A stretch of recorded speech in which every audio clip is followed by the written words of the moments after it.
Dios les bendiga, hermanos. Vamos al último tramo de esta reunión y espero que el Señor nos haya estado bendiciendo, ¿verdad? No quiero dejar pasar la oportunidad de tocar un elemento que es indispensable en la vida de un líder, sobre todo cuando vivimos tiempos críticos. Recuerden que un líder debe ser siempre un hombre solución. Cuando les digo un hombre solución, es un hombre solución, una mujer solución. Es cierto que uno no es Dios, pero si alguien llega ante uno pidiéndole que uno le resuelva un problema, si uno no tiene el poder para hacerlo, por lo menos debe indicarle a la gente dónde está la solución. Si yo no tengo, pero te voy a decir dónde hay, ¿verdad? Entonces, en este tiempo, definitivamente hay cosas que debemos de cuidar. Y vamos a leer un texto, capítulo 18 del Evangelio de Mateo. Y solo vamos a leer versículo número 32 y 33, hermanos. ¿Ya lo tienen? Mateo 18, 32, 33 dice: entonces llamándole su señor, le dijo: siervo malvado, toda aquella deuda te perdoné porque me rogaste. ¿No debías tú también tener misericordia de tu consiervo, como yo tuve misericordia de ti? Amén. Pueden sentarse, hermanos.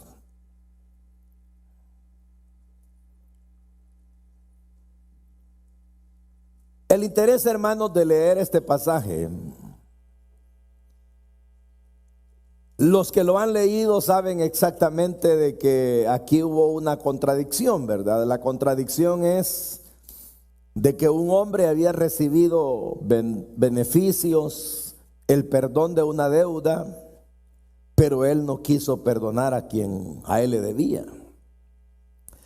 Un día de estos, leyendo acerca de la cantidad de dinero que se debían, dice la palabra de Dios de que este hombre le debía 10,000 talentos. Y se dice de que si los talentos eran de oro, entonces él le debía casi 5 millones de dólares, 5,000 millones de dólares a quien le debía. Y si él no lo pesaba en oro, sino que lo pesaba en plata, dice que le debía 80 millones de dólares. Pero resulta de que a él, el que le debía 100 denarios. Y 100 denarios en nuestro tiempo equivaldría a $300. Entonces a él le debían $300, pero él debía, si era plata, 80 millones, y si era oro, 5,000 millones. Entonces el asunto es de que a quien él debía, que era el rey, le perdonó. Pero él, cuando encontró a su consiervo, los que han leído saben que lo estaba ahorcando, asfixiándolo. Y fue entonces cuando se dieron estas palabras que ahora leíamos. Porque el rey le dice: siervo malvado, tú no pudiste perdonar ni tener misericordia de tu consiervo cuando yo te perdoné todo, porque tú me rogaste. En realidad, hermano, la parábola que el Señor contó tiene que ver directamente con el saber perdonar a los demás, ¿verdad? Porque nosotros hemos sido perdonados. Pero aquí el Señor utiliza, por lo menos la Reina Valera utiliza la palabra misericordia. Y ese es el enfoque que yo quiero darle esta tarde, en el sentido que el liderazgo ideal para todos los tiempos y más para hoy es un liderazgo que debe caracterizarse por la misericordia. Pero el punto que quiero tratar es de que ¿cómo entendemos la misericordia? Porque realmente, hermano, hablando de la perspectiva teológica, misericordia es como algo así como gracia. Pero si uno traduce la gracia a un contexto más común para poderlo entender, uno sabe que la gracia es un regalo y que se define como un regalo que normalmente las personas no merecemos, pero que lo recibimos. Entonces, cuando se habla de misericordia, uno entiende y dice, la misericordia es parecida, porque la misericordia es un favor que uno recibe, y es cierto. Y normalmente, aun cuando aquí dice lo pidió, pero se lo dieron, quiere decir que la gracia es un regalo que usted y yo no merecemos. La misericordia tiende a ser parecida, pero hay una connotación que si la pedimos, la podemos obtener. Mientras que aquello no lo pedimos y lo recibimos y no lo merecemos, esto lo pedimos. Porque dice aquí el Señor que el rey le dijo al hombre, me pediste y yo te lo di.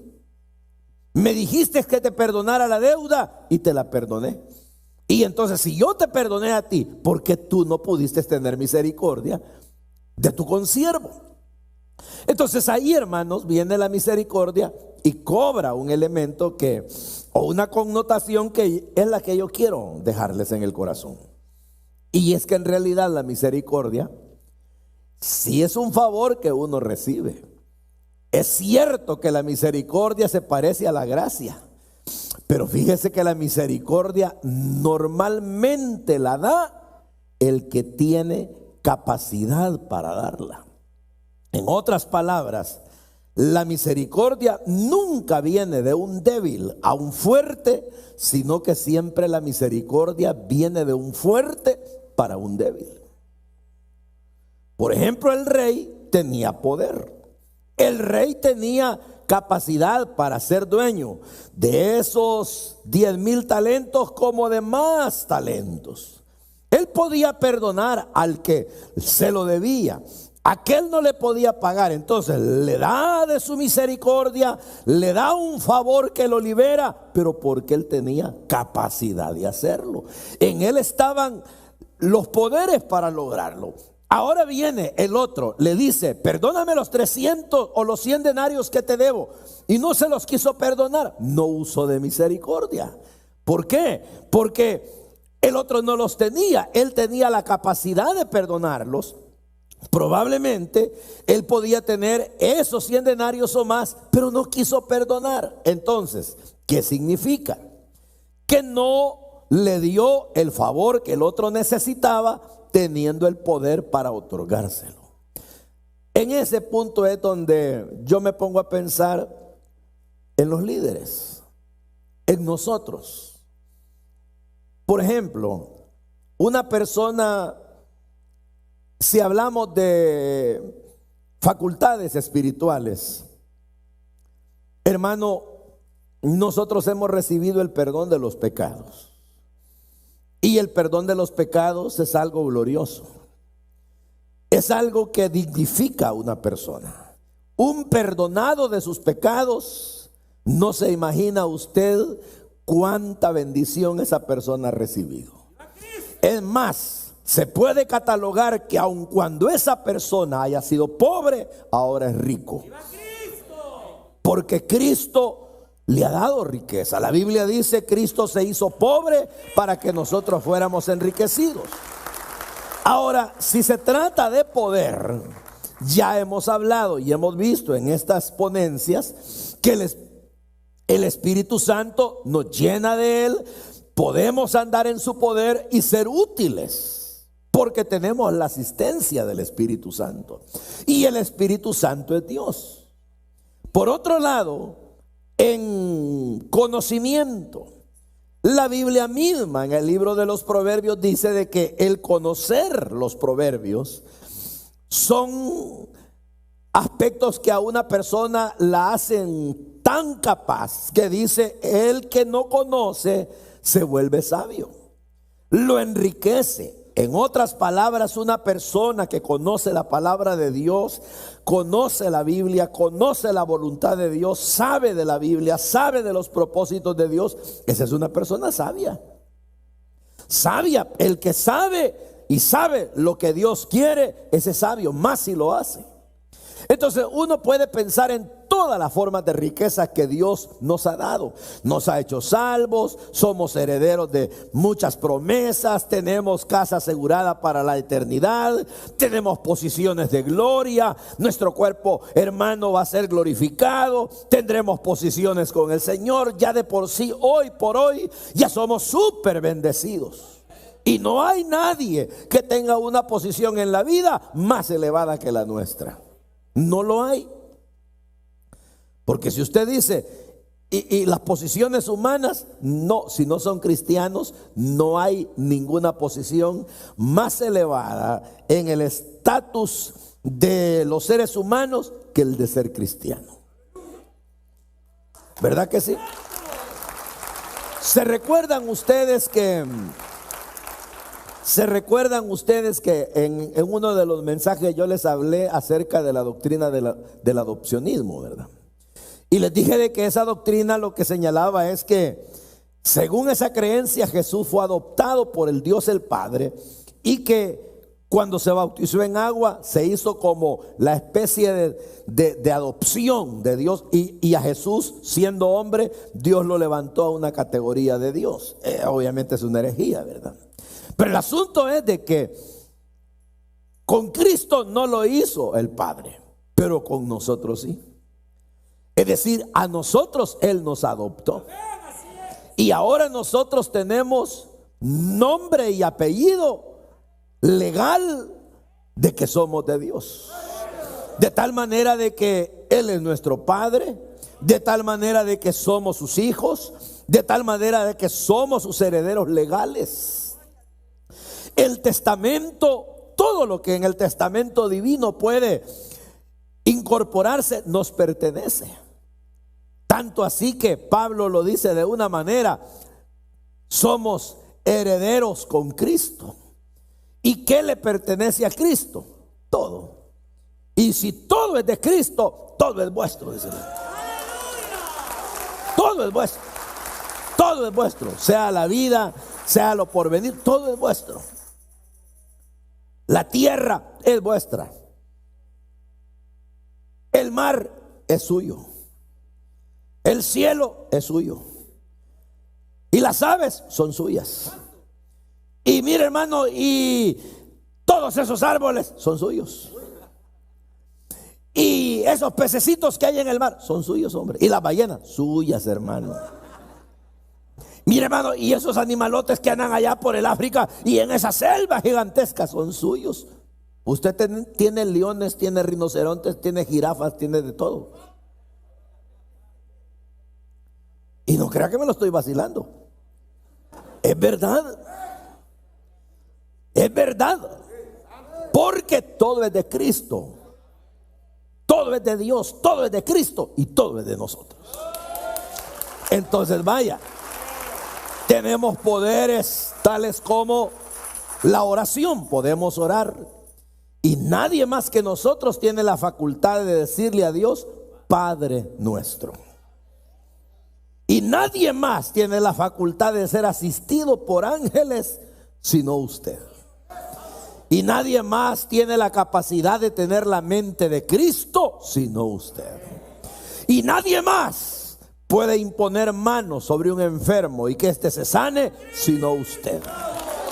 Y nadie más tiene a Dios por proveedor, por su amigo, su compañero, su escudo, su castillo fuerte, sino usted. Entonces, cuando uno hace un análisis de todas esas realidades, resulta que nosotros tenemos. Lo que pasa es que nosotros a veces medimos lo que tenemos en lo que vemos. Y uno dice: solo tengo 100 pesos. Y es cierto, ¿verdad? Tiene 100 pesos en físico. Pero eso es lo que sus ojos ven. Pero en fe usted puede tenerlo todo.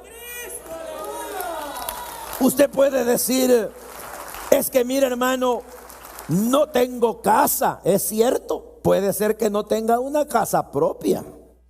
Puede ser que esté rentando, pero usted es dueño de todas las casas del mundo y usted no lo sabe. O usted no lo ve. Usted es dueño de los grandes condominios. Bueno, eso es lo que a mí me enseña la Biblia, ¿no?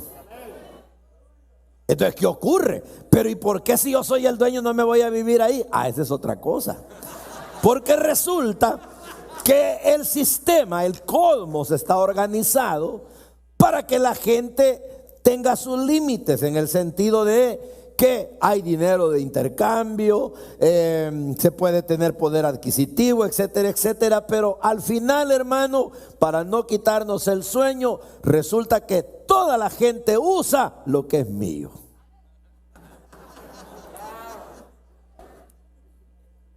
Lo que es suyo. ¿Verdad que sí? Entonces, pero eso es hablando de ese tipo de cosas. Pero ya dijimos, espiritualmente tenemos poder, tenemos un corazón nuevo. Ahora conocemos el perdón, conocemos la vida eterna, conocemos la salud, conocemos de todo, de los dones del Espíritu, de la alegría de ser cristianos, de mantener la comunión con Dios, del valor de una oración. ¡Qué tremendo! Entonces, si se nos calificara, nosotros somos poderosos, somos ricos. Es así. Y por eso es que incluso ha habido hasta discusión de si cuando la Biblia dice Dios está en la reunión de los dioses, Él está diciendo que nosotros somos como pequeños dioses, ¿verdad? Y dice, ¿será así? Porque si es así, entonces quiere decir que sí, Dios bajó a ser humano para levantarnos a nosotros a ser divinos. Y no que seamos, como le digo, dioses en el nivel de Cristo o del Padre, no, sino es que Dios ha compartido con nosotros, nos ha dado de lo suyo. Pero ahora bien, nos convierte entonces en una especie de linaje escogido, real sacerdocio, nación santa, pueblo adquirido por Dios, donde está Él con nosotros. Con solo dos que se reúnan, Él está en medio. Ojo. Entonces nosotros venimos, oiga pues, y levantamos la mirada, y al levantar la mirada, lo que hallamos es a un mundo pobre. A un mundo que no sabe que es pobre. Como cuando el Señor le escribió a la iglesia a través de Juan. Y como ellos eran farmacéuticos, ¿verdad? Ellos tenían laboratorios para crear colirio. Y como que se presumía el ser una gran ciudad y de mucho comercio. Y la iglesia se había mundanalizado, materializado. Y viene el Señor y les dice, date cuenta que tú dices que eres rico, pero en realidad eres pobre. El mundo así es. ¿Dónde fundamenta el rico su confianza? En sus riquezas. La Biblia dice, para un rico su riqueza es una muralla alta en su imaginación.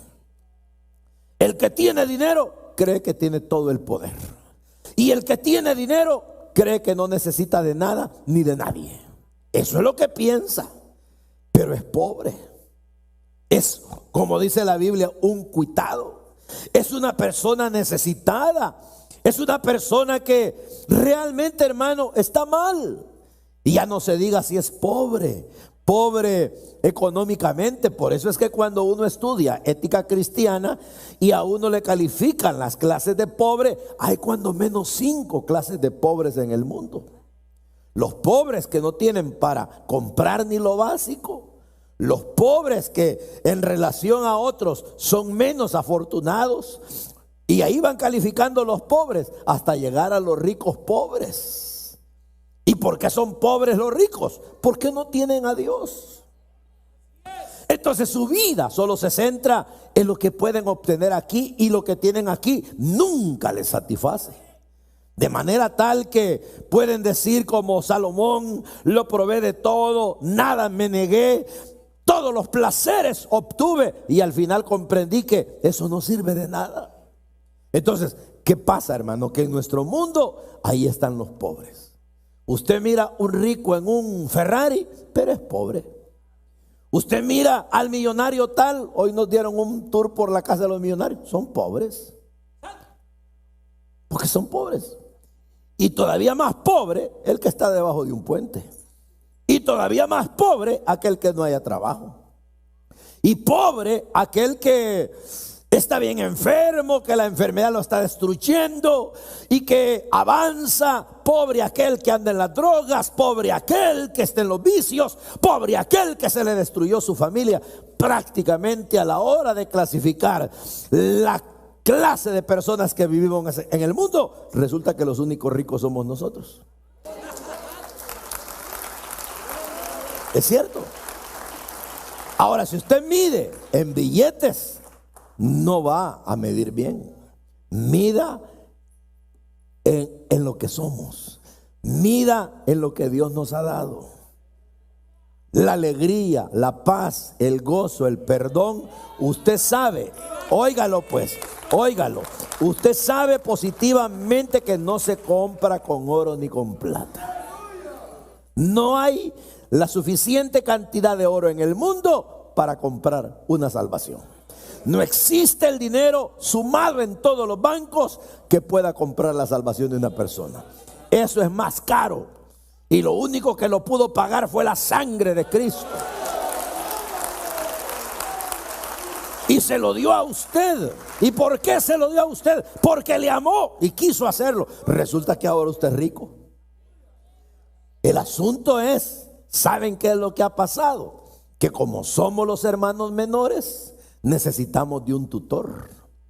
Y ese tutor lo que está haciendo es cuidándonos hasta que tengamos la edad adecuada, en el sentido de que un día seremos glorificados para recibir la herencia que nos corresponde. Y ahora la herencia, aunque es nuestra, disfrutamos un poco de ella y el Espíritu Santo nos está cuidando para que un día lleguemos como herederos legales a recibir lo que nos corresponde. Eso es así como cuando ponen a un tutor para cuidar la herencia dada a un niño. Pero ¿por qué le estoy hablando de todo esto?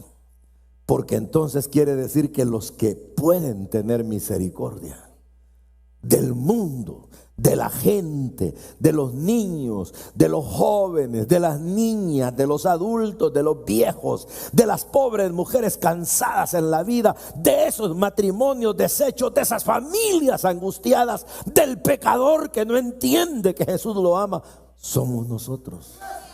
Porque la misericordia es un favor que da uno que puede a uno que no puede. ¿Sí me explico?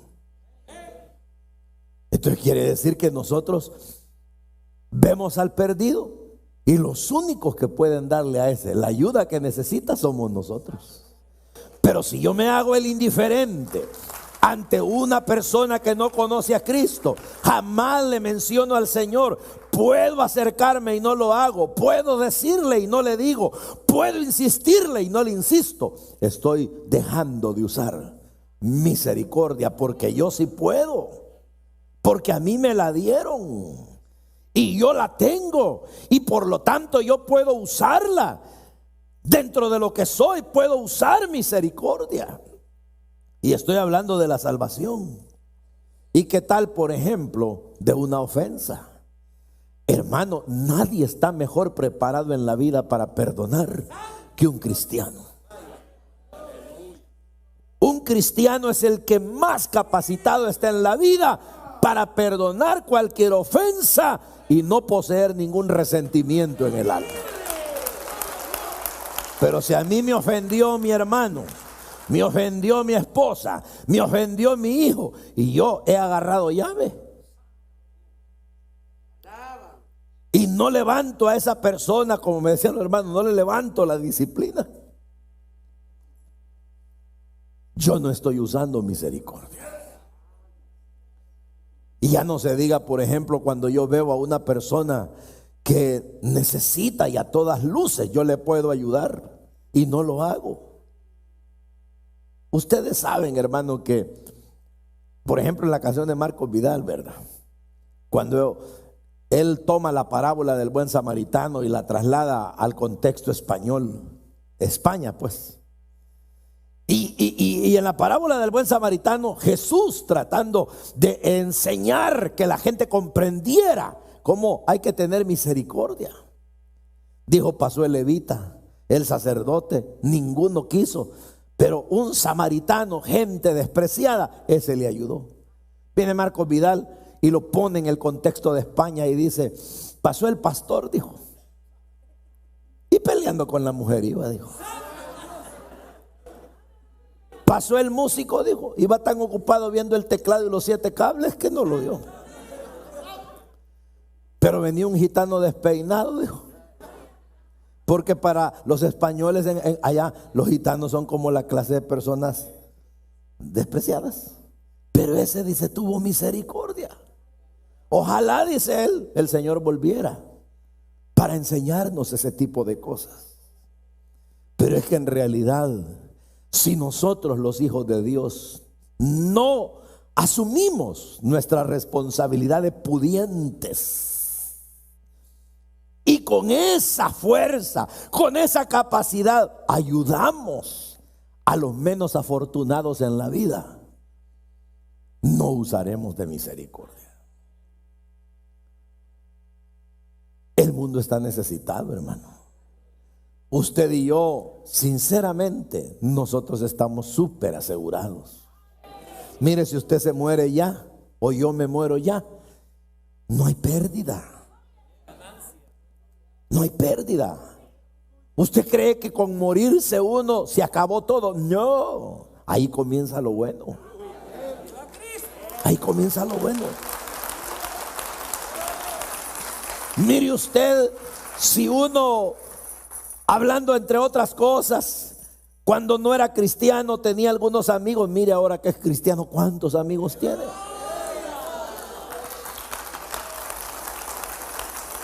Si uno no tenía seguridad de qué iba a hacer al morirse y le podían poner en una lápida que Dios se apiade de él, hoy sí ya sabemos. Ya sabemos qué es lo que hay, conocemos el futuro sin ser nosotros lectores de cartas, sin andar con una chibola de cristal. Pues ya sabemos qué es lo que va a pasar, ¿o no? Ya sabemos lo que sufre un pecador, pero también sabemos lo que goza un salvo.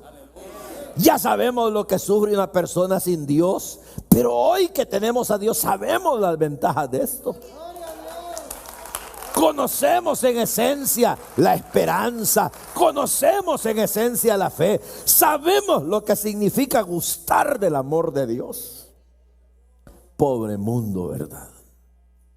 Cuando no pueden, cuando para ellos una droga, un cigarro, una bebida, cualquier cosa para ellos es como una especie de estupefaciente que le quita el dolor momentáneo, pero luego viene el sufrimiento y se acuestan medio tranquilos y se levantan súper amargados.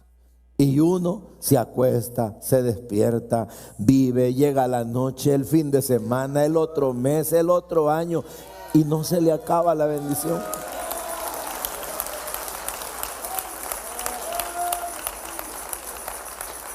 ¿Y qué ocurre? Ya sabe uno que las cosas materiales Dios las vuelve a hacer, Dios nos las vuelve a dar. Yo les conté a ustedes, ¿verdad?, que cuando yo comenzaba en el ministerio, un día viene el pastor de esa época y me dice, estábamos platicando de, no sé ni cómo fue que comenzó la cosa, pero el caso es de que le llego a decir yo de repente, pero yo, hermano, le dije yo, ni un peso ando en la cartera, le dije. Y yo generalmente no tengo. Y se me queda viendo y me dice, ¿para qué quiere un peso? Me dijo. Pues si le digo yo, como estamos hablando de eso, no, me dijo, usted no necesita un peso, me dijo. Usted necesita a Dios, porque si usted tiene a Dios, lo tiene todo. Si usted cree que necesita un peso, Pues tenga un peso y cuando ese peso ya no esté, se le acaba la vida. Pero si tiene a Dios jamás, y es cierto. A veces nos pasa con mi esposa. El dinero viene, va y uno sabe de que no se tiene que aferrar a él. Pero de repente vemos que hay y cuando menos sentimos, aquí ve el último. Ya. Pero mi esposa siempre me dice, no te preocupes, ya la va a volver a llenar el Señor. Y mire que es verdad. ¿Cómo? Pero la vuelve a llenar. Y volvemos, y se vuelve a acabar, pero se vuelve a llenar. Y entonces yo razono y digo, en realidad, hombre, a la larga sí que soy rico.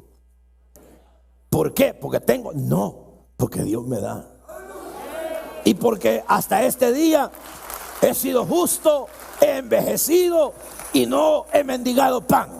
Y cuando miro a mi alrededor me doy cuenta que no hay justo desamparado que Dios abandone. Dios los cuida, Dios los ayuda, Dios los bendice. Y hasta el hermanito más olvidado y que se cree pobrecito, siempre tiene. Y uno llega a veces a la casita más humilde, donde está la viejecita que uno dice es la hermanita tal pobrecita. Pero de repente esa viejita sale hasta con agüita caliente y un café. Y dice, bebamos café, pastor. Porque Dios no la olvida. Pero, ¿y el mundo, hermano? El mundo. En realidad se necesita de gente misericordiosa. No podemos olvidar al pecador, busquémoslo. No podemos al hermano que se debilitó o al que se entregó y luego cayó, abandonarlo, echarle tierra y decir, ya no te busco, allá tú. No, yo les he contado a ustedes mi error, ¿verdad? Pero mi error en el principio, yo era de esos un poco tercos. Y un día viene un muchacho que amábamos mucho y me dice, le hablamos de Cristo, su familia católica, pero él quería del Señor. Y le digo yo, vamos a la iglesia. Mi esposa lo invitó también y fuimos. Y era un culto de doctrina y se entregó a Cristo. A los días se oró por el bautismo con el Espíritu Santo. Y él me dice, ya voy a venir, oíste, me dijo. ¿Y a dónde vas? Le digo yo. Allá al frente, me dijo, que el Señor me llene con su espíritu. Y que se va y que venía hablando en lenguas. Y yo, wow, y este tipo decía yo. De repente me dice, hey, voy a ir a evangelizar. Y cada vez que se iba a evangelizar con la juventud, 5 conversiones, 4 conversiones a través de él. Y a veces me decía, yo quiero ir a la actividad de jóvenes, pero como era hijo de dominio, no tengo para el bus. Mal le decía yo, para que lo pagues, andate. Y siempre el Señor lo usaba. En una de esas, fíjese cómo es uno de tonto, ¿verdad? Y viene y me dice, fíjate, me dice que yo quiero ser militar. Y como era la época de la guerra, mi concepto era que eso era del diablo, ¿verdad? Y vengo yo y le digo, bien dicen que el perro vuelve a su vómito. Mire qué misericordia, hermano.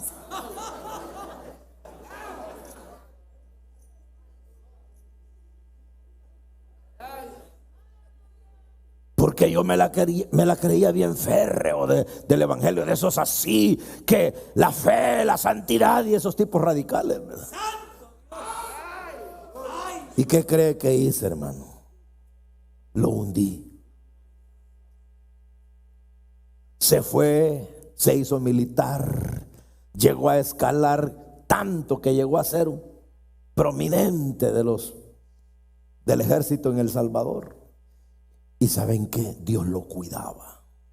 Se paraba en una mina y no explotaba. Y él me contaba y me decía, oramos con los soldados, y yo por dentro. Y viene otro diácono de esos medio pegados en el evangelio. Y me dice, vos, me dice, como era de mi misma época, vos, me dice, le dijiste una vez a fulano, el perro vuelve a su vómito, está resentido, me dijo. Y todavía yo de bravucón le digo, ¿y cuál es el problema? Pues el que tiene oídos para oír, que oiga. Bueno, para no hacerle larga la historia, hermano, murió. Pero antes de morir, me pidió que fuera a verlo. Él ya se había reconciliado con el Señor. Oré por él. Me sentí tan miserable, porque yo dije, toda la vida me estimó. Toda la vida me vio como un referente, como un hombre de Dios, y yo no tuve misericordia. Yo fui con él pesado. Así de pesado fui con gente que yo miraba que de repente me decían, hermano, no estamos congregándonos, y venía yo y sacaba la espada y lo golpeaba y el látigo y los hundía.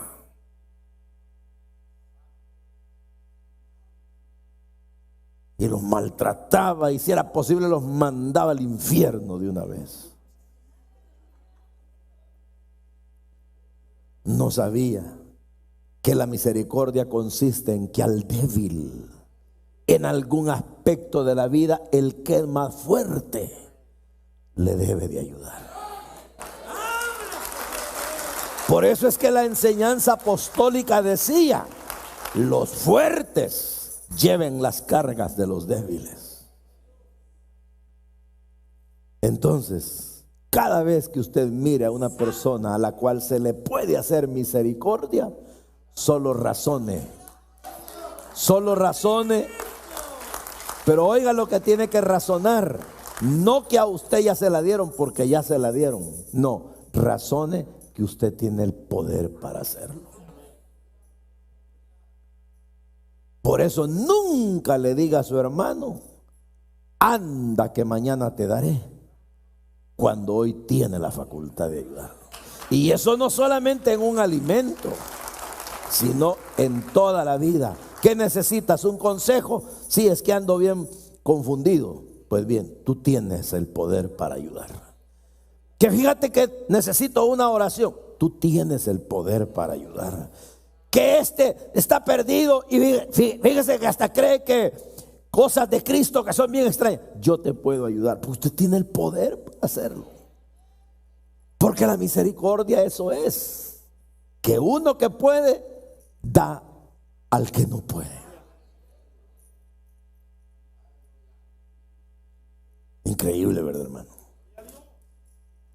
Es increíble. ¿Eso es misericordia? Sí, eso es.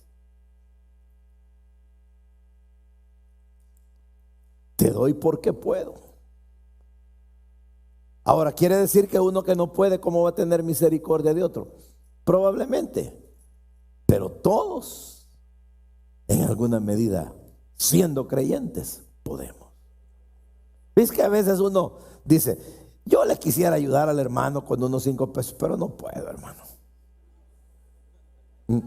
¿Y cuánto tienes? Tengo 10. Pues dale 5, hombre. Porque si tienes 10 puedes. No le des 5, pues dale 2. Pero puedes. Porque siempre uno tiene un poquito más que otro. Cuando yo miro para arriba y miro a los que pueden más que yo no puedo tener misericordia de ellos porque en alguna medida soy débil en relación a ellos. Ellos pueden ser misericordiosos conmigo. Pero cuando yo miro para abajo, yo miro a los que son más débiles que yo. Entonces con ellos puedo tener misericordia. El rey tuvo misericordia con el de 10,000. El de 10,000 debía tener misericordia con el de 100. ¿Cierto? Esa es la vida del siervo de Dios. Esa es la vida del creyente. Esa es la vida de un liderazgo que quiere sacar al mundo de la crisis. ¿Está bien? Ya no les digo más porque no me va a quedar nada para el otro año si el Señor nos da la vida. Pero hermanos, francamente, lo que les digo a ustedes me lo digo a mí mismo. Y la realidad es que son consejos sencillos, pero que son la esencia de la vida. Yo le decía al hermano Salvador, uno A veces de repente haciendo esto uno siente como que si en realidad es como un padre cuando se pone a decirle a los hijos: hijos, no vengan noche. Fíjense, hijos, con quienes salen. Fíjense con lo que hablan. Si alguien los invita en la calle, tengan cuidado de las amistades. Y ahí se la pasa al padre, la madre, aconsejando a los hijos, ¿verdad? Y los hijos son exitosos cuando, como dice el proverbista, escuchan el consejo de los padres. Entonces, estas reuniones, esos son, hermano. No son predicaciones para que a uno lo arrastren para un lado y para otro, ¿verdad? Y lo manden todo raspado para su ciudad. No, ¿sabe qué son? Consejos. Consejos. Para que los vayamos a poner en práctica. Y usted se va a demostrar a usted mismo que entendió lo que hablamos si lo pone a funcionar.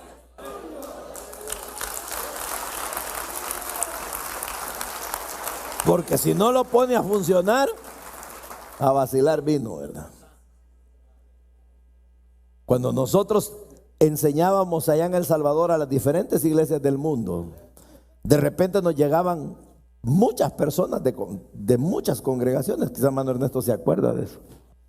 Pero había gente, hermano, que llegaba a aprovechar, a sentarse, a aprender. Pero habían muchos que hasta nos llamaban, fíjese, y nos decían: pastores, vamos a llegar a una representación de este país de tantos. Ajá, pero ¿nos pueden dar donde dormir? Sí. ¿Y nos pueden dar la alimentación? Sí. Vénganse. Y nosotros hacíamos todo el esfuerzo. ¿Pero a qué cree que llegaban? Andar buscando. Yo me acuerdo de unos que se iban, que pedían que los llevaran a las tiendas en plenas plenarias, porque querían ir a comprar perfumes, zapatos. Y otros se quedaban a descansar, se van a bañar. Y todavía habían unos un poco salidos de la raya, ¿verdad? Porque les dábamos anfitriones que los cuidaran y les decían a los anfitriones: se me antoja comer camarones. Y de repente que le decían: mañana hamburguesas. Y los anfitriones se las daban. ¿Cómo hacían a saber? Pero el lío no era que se comieran eso, que no iban a aprender, iban a vagar. Entonces, si usted no, o solo yo, y no lo pone en práctica, usted vino a vagar.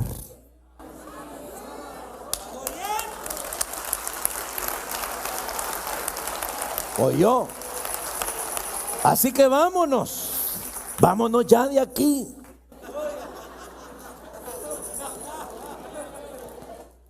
Pero vamos a trabajar. ¿Están de acuerdo, hermanos? Que Dios me los bendiga, oigan. Los aprecio mucho. Los tengo en mi corazón. Y me siento honrado cuando nos hacen sentir a mi esposa y a mí como que somos parte de ustedes. Así que Dios los bendiga. Vamos a orar. Vamos a orar. Padre, te damos gracias, Señor, porque hoy nos ha recordado que el liderazgo funciona solo si hay misericordia. Tú dijiste: aprended que misericordia quiero y no sacrificio. Ayúdanos a ser misericordiosos. Tú dijiste: sed misericordiosos como vuestro Padre es misericordioso.